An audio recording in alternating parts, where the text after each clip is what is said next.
ప్రజల్ని పట్టించుకోలేదు, ప్రజలకు ఒక చిన్న పని కూడా చేయలేదు. ఆ తర్వాత ఏ రోజు కూడా ప్రజలలో ఆయన లేడు. ఈవీఎంల మ్యానిపులేషనో లేకపోతే గాల్లో గెలిచాడో ఆ దేవుడికి తెలియాలి. నగిరి నియోజకవర్గంలో గెలిచిన రోజు నుంచి ఈ రోజుటి వరకు ఒక్క అభివృద్ధి కార్యక్రమం చేశాడా? కేవలం దోచుకోవటం, దాచుకోవటం. ఈరోజు ఇసుకలో పట్టుబడ్డ వాళ్ళంతా తెలుగుదేశం పార్టీ వాళ్ళు, ఎమ్మెల్యే భానుప్రకాష్ కి ముఖ్య అనుచరులు. నువ్వు కౌన్సిలర్ కి ఎక్కువ, ఎమ్మెల్యేకి తక్కువ అని వదిలేశాను. కానీ రోజు రోజుకి నీకు బాగా ఎక్కువైపోయి నువ్వు మాట్లాడే విధానానికి ఫుల్ స్టాప్ పెట్టాలని ఈ రోజు మేము ఒక డెసిషన్ తీసుకుంటున్నాం. ఎందుకంటే నిన్ను కన్న తల్లే నిన్ను చీత్కరించుకుంది. నీ తోడబుట్టిన వాళ్ళు, నీ తమ్ముడు గాని నీ సిస్టర్ గాని నిన్ను చీత్కరించారంటే నువ్వు ఎంత పెద్ద నీచ్ కమీనో అందరికీ తెలుసు.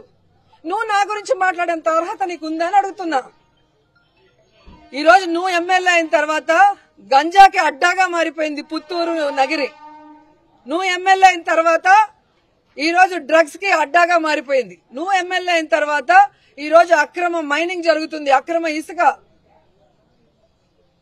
ఇవన్నీ చేస్తూ నువ్వు మా మీద నిందలేస్తున్నావు.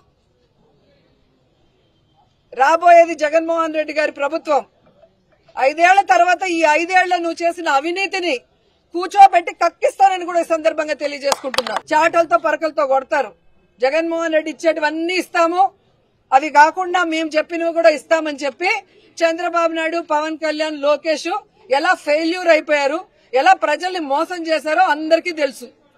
అలాగే ఈ దేశంలోనే ఏ రాష్ట్రంలో చేయనటువంటి విధంగా మొదటి సంవత్సరమే 1,86,000 కోట్ల రూపాయలను అప్పు తీసుకొచ్చి ఒక చెత్త రికార్డు సృష్టించిన ముఖ్యమంత్రి ఎవరైనా ఉన్నారంటే అది చంద్రబాబు నాయుడు. ఈరోజు లా అండ్ ఆర్డర్ ఏ విధంగా ఫెయిల్యూర్ అయింది రాష్ట్రంలో, ఆడపిల్లల్ని ఎలా మానభంగాలు చేసి చంపేస్తున్నారో అందరూ చూస్తున్నారు. అలాగే తప్పుడు కేసులతో ఎలా వైఎస్ఆర్సీపీ వాళ్ళని, మీకు తప్పు అని చెప్పి నిలదీసిన వాళ్ళని మీరు ఎలా తప్పుడు కేసులు పెట్టి లోపల పెడుతున్నారో అన్ని చూస్తున్నారు.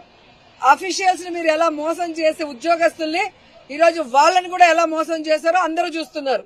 నిరుద్యోగ భృతి ఇస్తాం లేదా ఉద్యోగం ఇస్తామని వాళ్ళని కూడా ఎలా మోసం చేశారో అందరూ చూస్తున్నారు. కాబట్టి ఈ రోజు డోర్ టు డోర్ పోయి ఇంటింటికి తెలుగుదేశం అంటే మిమ్మల్ని కొడతారన్న భయంతో ఈ విధంగా తప్పుడు కేసులు పెట్టి లీడర్ని బెదిరిస్తూ డైవర్షన్ పాలిటిక్స్ చేయాలనుకుంటే ఎవరు ఒప్పుకోరు.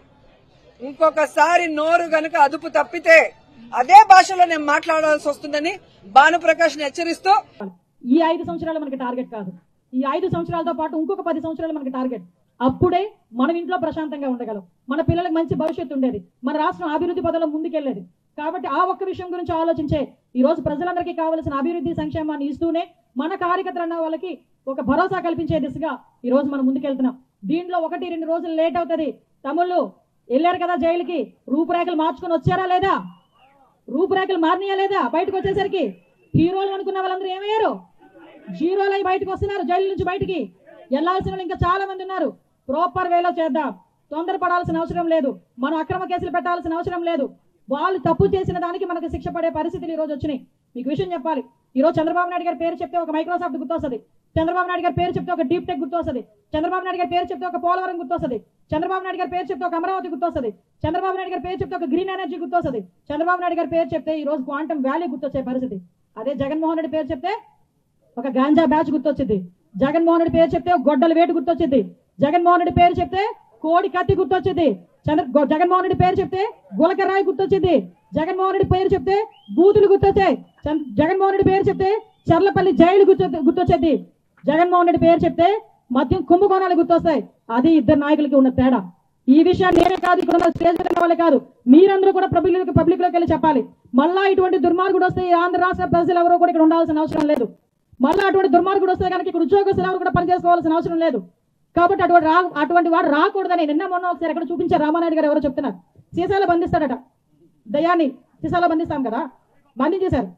అది సీసా ఏంటది ఎక్కడో తీసుకుని పడేస్తాం, ఏ సముద్రం మధ్యలోనే పడేస్తారు. తప్పిసారి అది బయటకు వచ్చి ఎవడో కావాలి ఇలా తీసాడు అనుకోండి, మళ్ళీ ఏమైతే రెట్టింపు దాంతో బయటకు వచ్చేద్దాం. సో అలాంటి పరిస్థితులు మనం తెచ్చుకోవద్దు, రావు కూడా. ఎందుకంటే ఆంధ్రప్రదేశ్ ప్రజలు చాలా తెలివైన వాళ్ళు, ఒక్కసారి చూశారు, మళ్ళా అటువంటి పరిస్థితి రాదు.